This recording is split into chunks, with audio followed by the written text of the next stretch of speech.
আজকে বানাবো মূলার পকোড়া। তোমরা দেখতে থাকো। প্রথমে আমি গ্রেটারে মূলাটা গ্রেট করে নেব।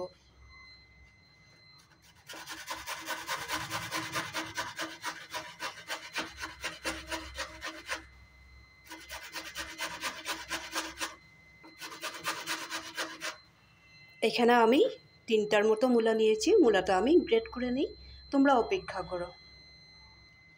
মূলাগুলো আমি গ্রেট করে নিয়েছি। এই সময়টাতে আমি একটা কথা বলে দেব, এতটা আমি বাদ দিয়ে দিয়েছি। কেন বাদ দিয়েছি? আমি একদম যেই সাইডটা একেবারে মিহি সাইডটা দিয়ে আমি গ্রেট করেছি। যদি লাস্ট পর্যন্ত করতে যাই তাহলে আমার হাতে লাগবে, যার জন্য তোমাদেরকে বলে দিলাম গ্রেটারে গ্রেট করার সময় একদম লাস্টের টুকু রেখে দিবে যাতে আঙুলে না লাগে।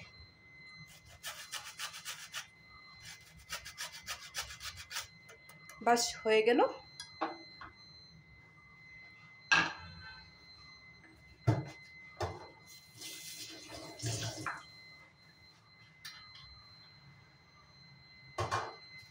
এখন আমি মূলার মধ্যে যে জলটা আছে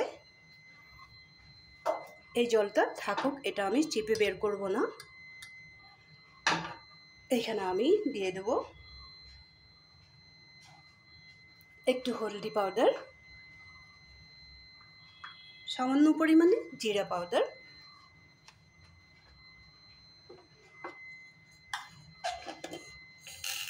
একটু দিয়ে দেব গোটা মেথি। মেথিটা খুব ভালো জিনিস, যার জন্য আমরা এমনি খালি তো খেতে ইচ্ছা করে না, যার জন্য সব কিছুর মধ্যে যদি আমরা একটু মেথি বা আজওয়াইনটা ব্যবহার করি খুবই ভালো হয়, খাওয়াও হয়ে যায় আর শরীরের পক্ষে খুবই উপকারী। আজওয়াইনটা একটু বেশি করে দিয়ে দিলাম।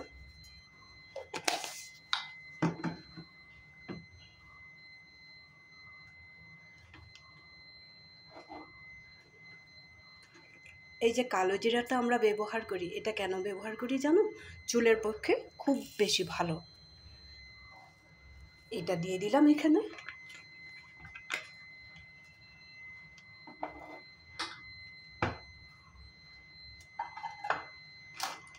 এখন আমি শুধু মূলাটা তো বাইন্ডিং হবে না, যার জন্য মূলার থেকে যে জলটা বের হবে ওখানে আমি একটু বেসন অ্যাড করব। মাখার পরে যদি আরও একটু দরকার পড়ে তাহলে আমি নিয়ে নেব। এখানে কিন্তু আমি জল ব্যবহার করব না মাখার সময়। এখানে কেটে রেখেছি 2-3 কোয়া রসুন আর পেঁয়াজটা এই ধরনের স্লাইস করে রেখেছি, একদম পাতলা পাতলা লম্বা করে। এইগুলো আমি এখন হাত দিয়ে ক্র্যাশ করে দেব। এখানে দিয়ে দিলাম রসুন আর পেঁয়াজটা, আর দিয়ে দেব কাঁচা লঙ্কা। কাঁচা লঙ্কাটা একটু বেশি করে দিলাম। আর এখানে আমি একটু বেশি করে ধনেপাতা দিয়ে দিলাম। এখন প্রত্যেকটা জিনিস আমি সুন্দর করে মেখে নেব। লবণটা আমি এখনো দেইনি। এখন আমি একটু আমার হিসেব মতো একটু লবণ দিয়ে দেবো।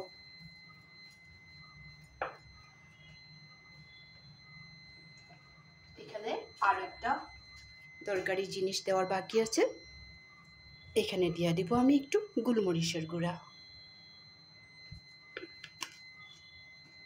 কি দিয়েছি মনে আছে তো? এই কটা জিনিসে তোমরাও ব্যবহার করবে। মূলাটা তো দিলামই। এখন আমি প্রত্যেকটা জিনিস সুন্দর করে মেখে নেব। সবগুলো জিনিস আমি সুন্দর করে মেখে নিয়েছি। এখানে আর বেসনের দরকার হবে না, খুব সুন্দরভাবে মাখা হয়ে গেছে। বেসনটা নিজের আন্দাজ মতোই দিতে পারবে। লাস্টে আর একটা জিনিস দেওয়ার বাকি আছে, এইটাও তোমাদেরকে দেখিয়ে দেব। আমি কোনো কিছু সিক্রেট রাখবো না। এখানে আমি বড়াটা যাতে সফট হয় তার জন্য একটু সাদা তেল ব্যবহার করব। সাদা তেলটা দিয়ে আমি আবারও মেখে নেব।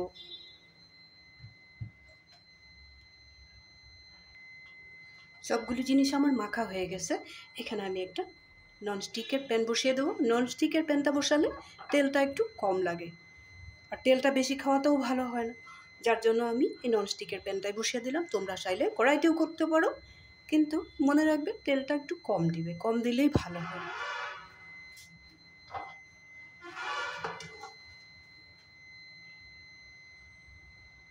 প্যানটা একটু গরম হোক, তারপরে আমি বড়াগুলো 2-3 মিনিটের মধ্যে করে নেব। প্যানটা গরম হয়ে গেছে, এখন আমি তেলটা ভালো করে গরম করে নেব। সরষের তেল দিয়েও করতে পারো, সাদা তেল দিয়েও করতে পারো, আমি সাদা তেল দিয়ে করব।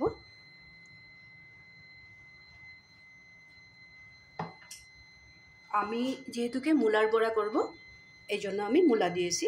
মূলার জায়গায় তোমরা গাজরও দিতে পারো গ্রেট করে, আলুও দিতে পারো, চাইলে তোমরা বিটরুটও দিতে পারো। বাকি জিনিসগুলো একই লাগবে। তেলটা গরম হয়ে গেছে, আমি এখন ছোট ছোট করে বড়াগুলো দিব। খুব বেশি বড় করব না, বড় করলে ভিতরটা ফ্রাই হয় না ভালো করে।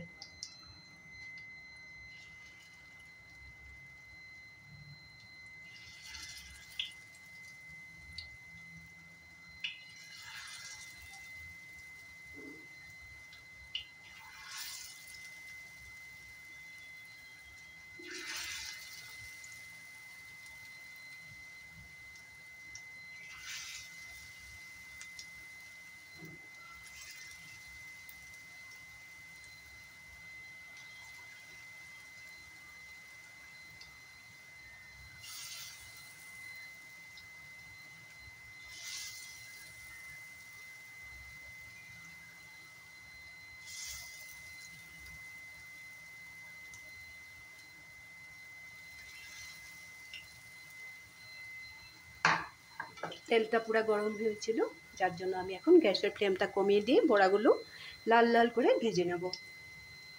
একটু অপেক্ষায় থাকো, তারপরে আবার দেখাচ্ছি। বড়াগুলো আমার প্রায় রেডি হয়ে গেছে, আর কয়েকটা বাকি আছে।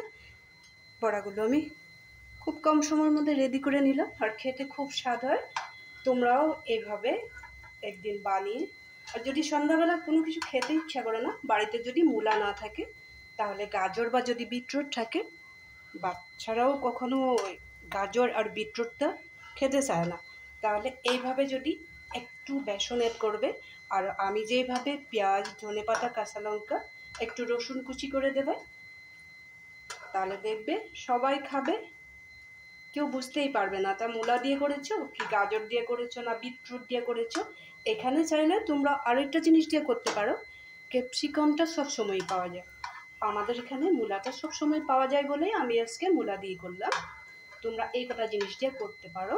আর যদি ক্যাপসিকাম দিয়ে করতে চাও, তাহলে একটা কাজ করবে, ক্যাপসিকামটা তো ওইটা তো গ্রেট করতে পারবে না, ওইটাকে একদমই পাতলা করে কেটে নেবে।